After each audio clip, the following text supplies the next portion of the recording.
Bonjour à tous et bienvenue dans cette nouvelle vidéo. Je suis vraiment très content aujourd'hui de vous parler de mon outil de productivité préféré qui est Notion. Vous me l'avez demandé pas mal en commentaire dans les dernières vidéos, donc c'est l'occasion aujourd'hui de vous présenter à quoi ressemble ce logiciel. Notion est un outil de productivité, je ne sais pas vraiment comment l'appeler, logiciel, outil, service, enfin peu importe. Ce qu'il faut savoir déjà, c'est que Notion, c'est une entreprise basée à San Francisco qui est très populaire aux États-Unis dans le monde anglophone, mais je l'ai très peu vu sur les réseaux sociaux ou sur YouTube en français. Donc c'est pour ça que j'ai décidé de vous en parler aujourd'hui et que j'ai décidé un petit peu de vous faire une découverte de cet outil. Alors il faut savoir quand même que je suis un adepte de ce genre de service, de logiciel.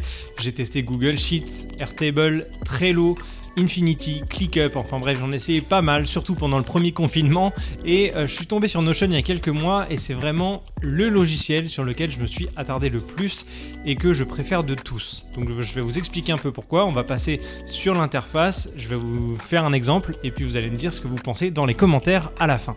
Donc grossièrement, Notion, qu'est-ce que c'est? C'est une sorte de Google Sheets ou Excel un peu surboosté. Vous allez pouvoir faire du traitement de texte, vous allez pouvoir faire des tableaux Kanban, comme sur Trello par exemple. Vous allez pouvoir intégrer un calendrier, vous allez pouvoir créer des listes, des galeries, enfin plein de choses. On va voir ça ensemble et les possibilités sont quasiment illimitées. Au début, je vais pas vous mentir, c'est un petit peu déroutant parce qu'on arrive sur une page quasiment vide avec quelques boutons, on peut cliquer dessus mais on ne sait pas ce que ça va faire. Rassurez-vous, après quelques heures sur Notion, vous allez prendre vos marques et vous allez pouvoir faire ce que vous voulez. Alors je vais commencer par un tour de l'interface de Notion. Au départ, vous voyez que vous avez cette page totalement blanche et quand vous allez sur le côté en haut à gauche, vous voyez que vous avez ce menu hamburger qui va vous faire apparaître un menu rapide, une barre latérale avec des boutons à cliquer. Vous avez votre workspace, donc là actuellement je l'ai appelé démo Notion pour cette vidéo en particulier. Et ensuite vous avez le bouton Quick Find qui va vous permettre d'accéder à n'importe quel élément dans votre Notion. C'est simplement un moteur de recherche pour Notion. Donc ça c'est assez simple à comprendre. Ensuite vous avez le bouton pour accéder aux paramètres de votre Notion, changer le nom, votre photo, etc. Et ensuite en dessous vous allez pouvoir accéder à toutes les pages que vous allez créer. Et enfin, en dessous, vous allez pouvoir accéder aux templates que Notion vous propose. Donc quand on clique sur le bouton Template, vous allez avoir un pop-up qui apparaît avec différentes pages qui sont préexistantes par Notion que vous allez pouvoir utiliser dans votre espace et modifier à souhait. Donc vous avez plein de catégories sur votre droite, design, éducation, engineering, etc. Et donc vous allez pouvoir les intégrer à votre Notion et ensuite les adapter à votre besoin. Donc aujourd'hui, on ne va pas forcément s'intéresser au template, je vous laisserai aller regarder ce qui est proposé. Et pour sortir de ce pop-up, il faut simplement cliquer en dehors de la page. On continue le tour de l'interface de Notion et en haut, vous allez pouvoir apercevoir le titre de la page sur laquelle vous êtes. Et lorsque vous êtes dans une page, vous allez pouvoir suivre le fil d'Ariane, c'est-à-dire le chemin parcouru pour arriver jusqu'à la page où vous êtes. Et enfin, la grosse partie de l'interface, eh bien c'est tout le reste, c'est la page en question, là où vous allez pouvoir y mettre tout le contenu que vous souhaitez. Donc il y a trois mots-clés, on va dire principaux à retenir, c'est Workspace, Page et Bloc. Le Workspace, c'est votre espace de travail. Pour la traduction française, c'est un petit peu comme votre session sur un ordinateur. Vous avez votre Workspace Notion que vous pouvez appeler comme vous le souhaitez et à l'intérieur, vous allez créer autant de pages que vous souhaitez. Ici, on est sur une page totalement vide et vous allez pouvoir lui donner un nom. Donc on va mettre ma première page. Donc ça, c'est votre première page Notion qui vient d'être créée. Félicitations. À partir de là, sur cette page, vous allez pouvoir y mettre ce que vous voulez. Et Notion vous propose déjà certaines choses. Vous allez pouvoir ajouter une page totalement vide ou alors utiliser un des templates qu'on a vu tout à l'heure ou alors importer des éléments qui proviennent d'une autre application. Par exemple, si vous êtes un utilisateur d'Evernote ou de Trello ou d'Asana, ce genre de choses, vous allez pouvoir les importer très facilement. Et sinon, on vous propose de créer des bases de données sous différentes formes. Soit un tableau, un petit peu comme on retrouve sur Google Sheets ou Excel, soit un board, un tableau Kanban comme sur Trello par exemple, ou alors sous format liste, calendrier, galerie ou timeline. Si pour l'instant vous ne savez pas exactement ce que vous voulez faire, vous pouvez simplement appuyer sur Entrée et commencer à taper du texte. Notion vous propose également d'appuyer sur la touche Slash et ensuite vous allez voir toute une liste d'éléments que vous allez pouvoir ajouter et créer dans votre page. Vous avez donc du texte, une page, une checklist, des titres de différentes tailles, une liste à points et plein d'autres choses que vous allez pouvoir découvrir dans cette liste, c'est vraiment très bien expliqué. Cet élément-là que vous venez de créer, eh bien, ça s'appelle un bloc. À partir du moment où vous avez ces 6 petits points gris sur le côté gauche de la ligne, ça s'appelle un bloc. Et ce bloc-là, vous allez pouvoir en faire ce que vous voulez, vous allez pouvoir le déplacer, vous allez pouvoir le modifier à souhait comme vous voulez, c'est une sorte de ligne dans votre page et vous en faites exactement ce que vous voulez. Je vais vous faire un petit exemple, on va ajouter du texte, on va écrire bonjour, ensuite on va faire un titre qui va s'appeler titre de la page. Et là, on se dit, non, le titre, il faut qu'il soit au-dessus du texte, donc je vais le déplacer. Donc là, ce qu'on fait, on se place à gauche du bloc et on peut glisser le titre de la page au-dessus de notre texte pour réarranger notre page Notion. Je vous montre encore quelques exemples très simples. On va pouvoir ajouter une bullet list. Donc vous allez faire / bullet et vous allez rajouter des éléments. Donc élément 1, entrée, élément 2, élément 3, par exemple. Ensuite, qu'est-ce qu'on peut avoir d'autre? On peut mettre une checklist, donc ça s'appelle to-do list dans Notion. Même chose, liste 1, liste 2, j'écris n'importe quoi, mais ça vous permet de voir à quoi ça correspond. Et encore une fois, vous pouvez sélectionner l'ensemble de votre checklist et la placer au-dessus d'éléments si vous le souhaitez. Également, ce qui est intéressant dans Notion, c'est que vous pouvez créer des colonnes et de les placer côte à côte. Par exemple, je vais sélectionner les 3 points éléments et je vais les décaler à côté de liste. Et ensuite, je vais les mettre côte à côte. Donc, vous avez à gauche les listes, la checklist, et à droite les éléments qui sont en points. Ça, vous pouvez arranger comme vous voulez. C'est un exemple vraiment très rapide. C'est juste pour vous montrer à quoi ça ressemble. Là, vous voyez que la page est tout au centre de Notion, mais vous pouvez l'élargir si vous n'avez pas assez de place. Donc, pour faire cela, vous allez tout à droite, en haut, sur les 3 petits points, et vous allez choisir Full Width. C'est la largeur de la page. Vous l'autorisez, et comme ça, vous avez une page beaucoup plus large pour y ajouter des informations. C'est d'ailleurs beaucoup plus pratique quand vous ajoutez un tableau à une page Notion pour avoir un espace beaucoup plus grand pour le visualiser. En parlant de tableau, on va d'ailleurs en créer un. Donc on refait notre / et on appuie sur table. On va choisir donc table inline, c'est un tableau qui est dans la page que l'on a créée. Et vous voyez qu'il y a un tableau ici. Donc là, il est en petit parce qu'il fait partie de la colonne qu'on a déjà créée. Donc on le glisse vers le bas. On peut lui donner un nom. Donc on va dire mon premier tableau. Et là, vous voyez qu'on a des colonnes comme sur un Google Sheets ou un Excel par exemple. Par défaut, Notion va nous créer 3 lignes vides avec 2 colonnes, donc name et tags. Donc on peut renommer ces colonnes, on va les traduire en français, on va mettre un nom tout simplement, et tags c'est compréhensible. Et par exemple, on va créer un tableau pour nos séries préférées. Donc pour gagner un petit peu de temps, j'ai déjà créé un tableau, donc vous allez voir ça juste ici, sur le côté. J'ai créé un tableau qui s'appelle série et j'ai créé 3 colonnes. Une colonne donc avec le nom de la série, une colonne avec le statut qui est un critère soit à voir, soit en cours, soit terminé.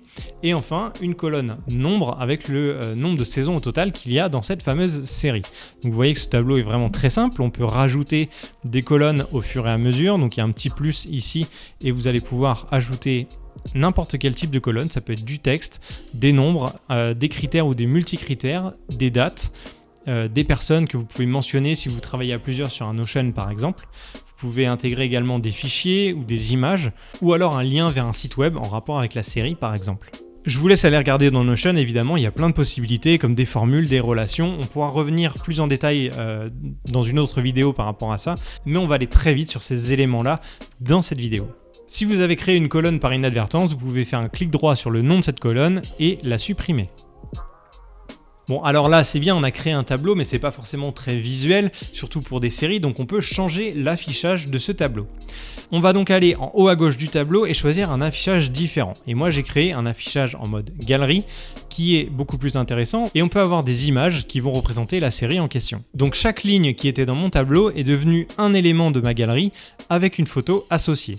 Comment j'ai fait ça? Eh bien, si on retourne dans l'espace tableau, j'ai cliqué sur Open as Page dans la ligne de ma série en question et j'ai ajouté une cover. Une cover, c'est une bannière en fait. J'ai été sur Google tout simplement, j'ai pris une image, j'ai copié le lien de cette image et je l'ai intégré en tant que cover. À partir de ce moment-là, on peut redimensionner la bannière et ensuite définir cette image comme visuel pour la galerie. Donc, quand on revient dans notre onglet Galerie, dans Properties, la preview de la carte, on dit que c'est la cover de la page, et on se retrouve avec notre image que l'on vient de sélectionner. Si on veut créer une autre vue, eh bien c'est le même principe, on va à gauche en haut du tableau et on va sélectionner Add View. Tout est en anglais, je n'ai pas forcément précisé, mais pour l'instant Notion n'est disponible qu'en anglais et en coréen. La traduction française n'est pas encore disponible, donc c'est pour ça que tous les éléments que vous voyez actuellement, je vous les dis en anglais parce qu'il n'y a pas de version française. Donc là on se retrouve avec différentes possibilités, donc le tableau, le board, la timeline qui est une nouvelle fonctionnalité de Notion, et on va aller dans Liste par exemple. Et quand on clique sur Liste et Create, eh bien on se retrouve avec une liste de notre tableau. Et là, on va voir simplement les noms des séries et tout à droite, le statut en cours, à voir ou terminé. Ce qui est intéressant aussi avec Notion, c'est que vous allez pouvoir filtrer ou réarranger l'ordre de vos lignes. C'est-à-dire que par exemple, toutes les séries n'ont pas le même statut, donc là j'en ai certaines que je suis en train de regarder en ce moment, d'autres que j'ai déjà terminées, mais là tout est mélangé, donc j'aimerais bien pouvoir les ordonner par catégorie. Celles que j'ai déjà vues, je vais les mettre tout en bas, et celles que je suis en train de regarder, je vais les mettre tout en haut par exemple. Donc là je vais aller dans Sort, et je vais faire Add Sort, et le statut je vais dire que je le veux en Ascending, donc en montant, et donc je vais avoir celles à voir tout en haut, celles en cours au milieu, et celles qui sont terminées tout en bas. C'est vraiment un exemple que je vous donne, c'est pas forcément quelque chose que j'utilise au quotidien pour les séries, c'est vraiment quelque chose de très simple que vous allez pouvoir reproduire, mais c'est purement pour la démonstration. Également, si vous voulez filtrer uniquement les séries que vous êtes en train de regarder et que vous ne voulez plus voir celles que vous avez terminées, vous avez l'onglet Filtre qui est en haut à droite également, et vous allez pouvoir ajouter un filtre et déterminer que vous ne voulez voir que celles qui sont en statut en cours. Comme ça, vous n'avez que les deux séries que vous êtes en train de regarder actuellement. J'ai oublié de mentionner que sur le côté, la fameuse barre de navigation, vous pouvez l'afficher de façon permanente. Si vous voulez y accéder rapidement, vous allez en haut à droite et vous pouvez cliquer sur le bouton Lock Sidebar Open, et donc vous avez en permanence votre barre latérale qui est affichée. Et là, c'est intéressant parce que vous pouvez mettre en favori certaines pages. Des fois, vous avez des pages dans des pages, dans des pages, dans des pages, et vous ne pouvez pas forcément y accéder facilement. Donc là, par exemple, admettons que je suis fan d'une série, la série Suits par exemple, et je veux la mettre en favori parce que je veux y accéder vraiment très régulièrement pour mettre que je suis à jour dans mes épisodes. Donc ce que je vais faire, c'est que je vais cliquer sur la page Suits et en haut je vais cliquer sur Favoris. À partir de ce moment-là, vous allez voir qu'elle s'affiche dans la barre latérale comme favori et je vais pouvoir en un clic y accéder. Encore une petite chose que je veux vous montrer dans Notion parce que je suis vraiment passionné, mais je pense que je ferai d'autres vidéos à ce sujet plus en détail, c'est qu'on peut créer des templates, donc des modèles. Vous avez vu en début de vidéo que Notion nous en propose, mais on peut créer nos propres templates et les réutiliser dans beaucoup de pages automatiquement. Donc là, j'ai créé un template qui s'appelle Nouvelle série et que l'on va pouvoir attribuer à chaque nouvelle série que l'on crée. On a par exemple le synopsis, comme vous pouvez le voir ici. Vous pouvez copier-coller le synopsis que vous allez trouver sur internet ou mettre le lien vers Allociné ou IMDb ou tout ce que vous voulez. Et ensuite en dessous, j'ai créé des onglets saison, donc vous pouvez mettre le nombre de saisons par défaut que vous voulez. Moi j'en ai mis 3 pour l'exemple, mais vous pouvez mettre ce que vous voulez. Et dire voilà, moi j'ai regardé la saison 1, donc je coche, la saison 2, j'ai vu, je coche, et la saison 3, je suis en cours. Et sur le côté, mettre je suis rendu à l'épisode 5 de la saison 3. Donc ça c'est un template, donc c'est-à-dire que si on crée une nouvelle série, par exemple on va mettre quoi? On va mettre Dexter. On va dire que je sais même plus combien il y a de saisons sur Dexter, on va dire qu'il y en a 7 peut-être. Et on va mettre comme statut à voir. Et là on va voir de proposer dans la page le bouton nouvelle série que j'ai créé au préalable. Donc quand on clique dessus, eh bien on se retrouve directement avec les mêmes éléments que vous avez vus dans la page de Suits qui sont automatiquement intégrés à ma page Dexter. Donc là c'est vraiment intéressant, vous gagnez du temps sur la mise en page, vous pouvez l'utiliser pour plein de domaines différents. Je vous donne l'exemple de mon podcast par exemple. Dès que je crée un nouvel épisode, j'ai un template prédéfini qui va me permettre de gagner du temps pour mon script, pour les informations que je veux dans mon podcast, et donc ça c'est vraiment hyper intéressant. Voilà donc pour ce tour rapide de Notion, je vais vous donner les points positifs et négatifs par rapport à cet outil. Pour moi, c'est un outil super polyvalent et extrêmement personnalisable. Vous l'avez vu, on peut créer vraiment beaucoup de choses et les personnaliser comme on veut. Gros avantage aussi, c'est qu'il est disponible sur tous les appareils, sur iOS, Android, sur Mac, sur un navigateur web. Enfin, on peut y accéder de partout, donc ça, c'est vraiment cool. Je trouve l'interface assez sobre et efficace.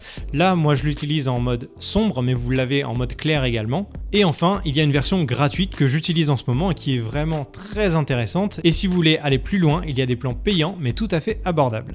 Enfin, pour les points faibles, je dirais que pour l'instant Notion n'est que en anglais et en coréen, donc c'est pas forcément hyper pratique pour les gens qui ne sont pas à l'aise avec l'anglais. Également, quand on utilise Notion sur un smartphone ou une tablette, vu que l'espace est un petit peu plus restreint que sur un ordinateur, notamment pour afficher des tableaux, c'est pas forcément très agréable.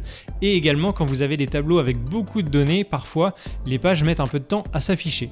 En dehors de ça, je suis vraiment convaincu par ce logiciel, ça fait quelques mois que je l'utilise maintenant. Je vais être honnête avec vous, j'apprends encore beaucoup de choses au fur et à mesure, mais c'est super intéressant. Voilà, j'espère que cette vidéo vous aura plu, n'hésitez pas à me le dire en commentaire. Si vous voulez d'autres vidéos sur Notion, n'hésitez pas à me le dire également. Vous pouvez vous abonner à la chaîne pour ne pas rater les prochaines vidéos. Et d'ici là, je vous dis à bientôt.